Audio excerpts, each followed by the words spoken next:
India और US के बीच tariff की तकरार में रशिया से खरीदा गया तेल सबसे बड़ी रुकावट बना हुआ है। पहले तो यूएस प्रेसिडेंट ट्रंप की ओर से भारत समेत दुनिया के 69 देशों पर 25% टैरिफ लगाए गए थे। फिर इसके बाद भारत पर रशिया से क्रूड ऑयल की खरीद की वजह से पेनल्टी के रूप में 25% एक्स्ट्रा टैरिफ भी 27 अगस्त से लागू हो रहे हैं। ऐसे में ये जानना बेहद ज़रूरी है कि जिस तेल की वजह से भारत अपने सबसे बड़े ट्रेड पार्टनर से दुश्मनी ले रहा है, इससे हमारी इकोनॉमी को कितना बड़ा फायदा होने वाला है। सबसे पहले तो आपको बता दें कि भारत रशिया से क्रूड ऑयल डिस्काउंट और अल्टरनेटिव करेंसी इन दोनों वजहों से खरीदता है। अल्टरनेटिव करेंसी यानी डॉलर की जगह दिरहम और युआन का इस्तेमाल कर डॉलर के प्रभाव को कम किया जाता है।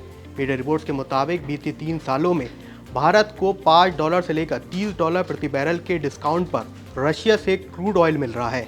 भारत अपनी ज़रूरत का 35 से 38% ऑयल रशिया से खरीद रहा है।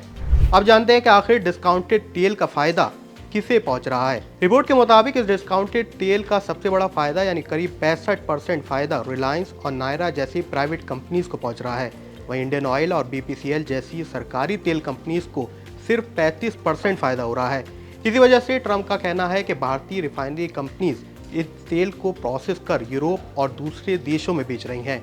आंकड़ों को देखें तो साल 2022-23 में इंडियन ऑयल, भारत पेट्रोलियम और हिंदुस्तान पेट्रोलियम का कुल मुनाफा 3400 करोड़ था।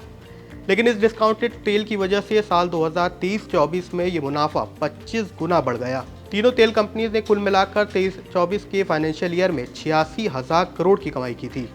हालांकि इस बड़े फायदे का असर एंड कंज्यूमर यानी कि आप और हमको सस्ते तेल के रूप में नहीं मिल रहा है। यहाँ तक कि सरकार ने अप्रैल 2025 में एक्साइज ड्यूटी में ₹2 प्रति लीटर की बढ़ोतरी भी की थी। इससे भी सरकार को 32,000 करोड़ से ज़्यादा की कमाई हुई थी।